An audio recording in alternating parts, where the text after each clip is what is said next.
All right, buckle up, everyone, because today we're taking a deep dive into the history of Persian.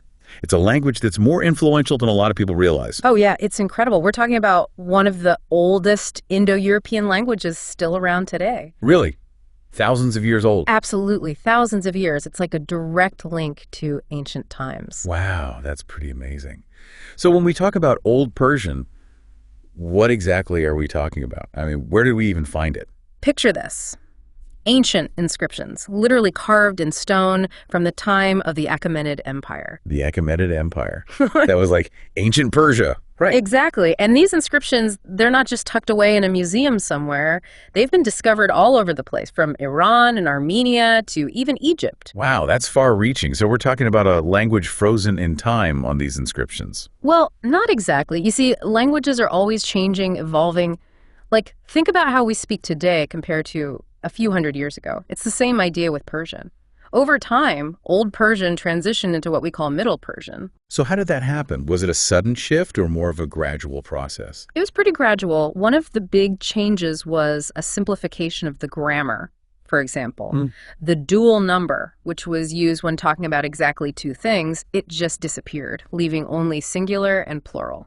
Interesting. It almost sounds like as the empire grew and changed, the language tried to keep up. It's true. And these changes paved the way for what we now call New Persian, which really exploded in popularity. New Persian now we're talking. So Old Persian was the language of empires and inscriptions.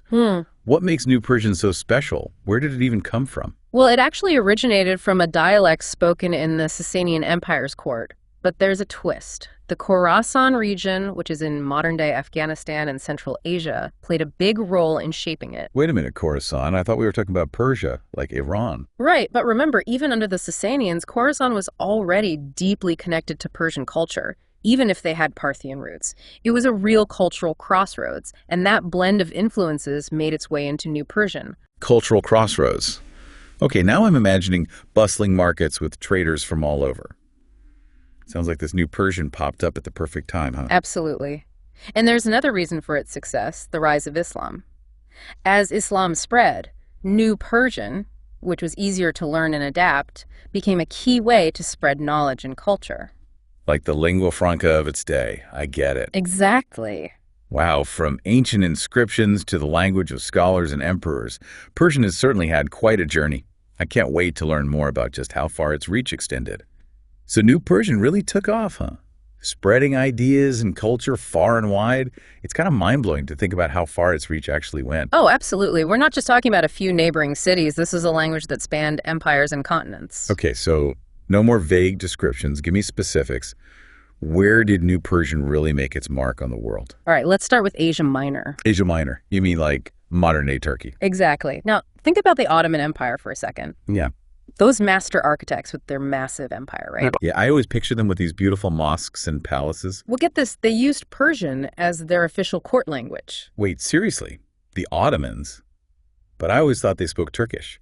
It might seem strange, but it's true. Even the sultans, those powerful rulers, were writing poetry in Persian. Wow. Talk about influence. Yeah. It was more than just practicality. It was high culture. Okay, so where else did Persian reach? Imagine the Balkans, a melting pot of cultures, even back then. Oh, yeah. Always a crossroads of different influences. And right there, in cities like Sarajevo, they had their own unique dialect called Rumelian Persian. Rumelian Persian. Wow. I'm picturing merchants and scholars all speaking this Persian-influenced language. Yeah. Amazing. Okay, so we've got empires and unique dialects, but I have a feeling we're just getting started with Persian's influence, right? Oh, absolutely. We haven't even touched on the Indian subcontinent yet. The Indian subcontinent. Okay, now we're talking about a whole different level of diversity. Exactly. For centuries, Persian was the language of scholarship, art, you name it. Its influence on languages like Hindi, Urdu, Punjabi, it's still felt today. Wow, that's a massive impact. How did Persian become so ingrained in such a different culture? Well, it goes back to those dynasties we talked about earlier, like the Ghaznavids. They were of Turkic origin, but had already embraced Persian in their own courts. Then, when they conquered parts of South Asia, They brought that Persianized culture with them. Ah, so it's like a chain reaction. One empire influences another, spreading the language further and further. Exactly. And it's not like they just adopted a few words here and there. Think about the Mughal Empire, one of the most powerful empires in Indian history. Persian permeated their literature, their music, even their administration. That's amazing. So Persian really was this widespread dominant language. What happened? Why don't we see it as widely spoken today? Well, empires, they rise and fall, and so do languages. Like with the British arriving in the Indian subcontinent, English took center stage as the global language. Right, colonialism had a huge impact on, well, everything. But even if Persian wasn't the main language anymore, those centuries of influence, they didn't just disappear, did they? Not at all. It's like echoes of those old Persian conversations still linger in the words people use every day across Asia Minor, the Balkans, the Indian subcontinent. It's incredible, really, the staying power of language. Like a linguistic time capsule. Really makes you think. Okay, so we've journeyed through centuries of Persian history. It's been a wild ride. But what about present-day Persian? Where does it stand now? So we've traveled across continents and through time, seeing how Persian went from ancient inscriptions to this language that connected empires. But what's the story of Persian today? Well, that's where things get even more interesting. See, even though Persian has changed over time, it's kind of like this old tree, strong roots, but still growing new branches. Today, we have three main types of modern Persian: Iranian Persian, Dari Persian in Afghanistan, and then Tajik, which is spoken in Tajikistan. Okay, three branches, but they all came from the same new Persian we talked about, right? So how different could they really be? Think of it like siblings, yeah. Each one gets something from their parents, that classical Persian literary tradition, but they've also got their own personalities. So like a little sibling rivalry, Mm-hmm. but they can still understand each other at a family reunion. Exactly. There might be some differences in how they pronounce things or some words that are different, but someone speaking Iranian Persian and someone speaking Tajik, they'd get the gist of the conversation.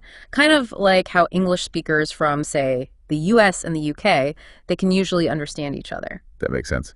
But those are the big picture categories, right? Iranian Persian, Dari Persian, Tajik. I feel like there's got to be even more diversity within Persian, isn't there? You're right, you're right. Within each of these, you've got this whole tapestry of dialects. Each one has its own little something special. I like that. So, like in Afghanistan, you have Hazaragi, Harati. Are there any accents within Iran that are especially influential? Oh, absolutely. The Tehrani accent, for instance. It's really distinct and often seen as influential, kind of like how some accents get tied to a country's capital city. Makes sense, like the linguistic version of everyone wanting to sound like they're from the big city. But speaking of picking things up, how has Persian been influenced by other languages? I mean, it's been at the heart of so much cultural exchange. It must have picked up some new vocabulary along the way. Oh, for sure.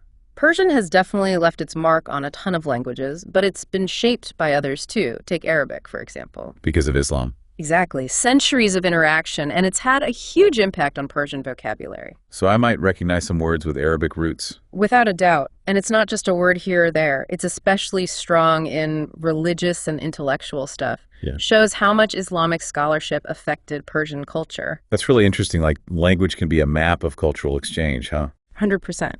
And if we're talking maps, there are other routes of influence on Persian, too. You'll find traces of Mongolic words and Turkic words all mixed in, remnants of those historical interactions, like with the Ghaznavids and the Mongols. Like every word has a story behind it, a little clue about the past. Speaking of words, how do you even write them in Persian? Is it anything like English? Well, that's another fascinating part of this whole thing. We use the Latin alphabet for English, but Persian uses a form of the Arabic script. Arabic script. Sound beautiful, but I bet it's tough to learn. Why did Persian end up using that? It goes back to those historical interactions we've been talking about. After the Arab conquest, the Arabic script, it slowly became the main way to write Persian. So they just adopted it as is? Or did they change it up a bit? Persian definitely took the beauty of the Arabic script, but they added their own touch, you know? They added 4 extra letters because there were sounds in Persian that weren't in Arabic. It makes it unique. Wow, that's really cool. Yeah. It's like they took something beautiful and made it their own. But I gotta say, learning a whole new way of writing sounds kind of intimidating, to be honest. Is there an easier way for those of us who might not have the time to become master calligraphers? I hear you. It's definitely a commitment.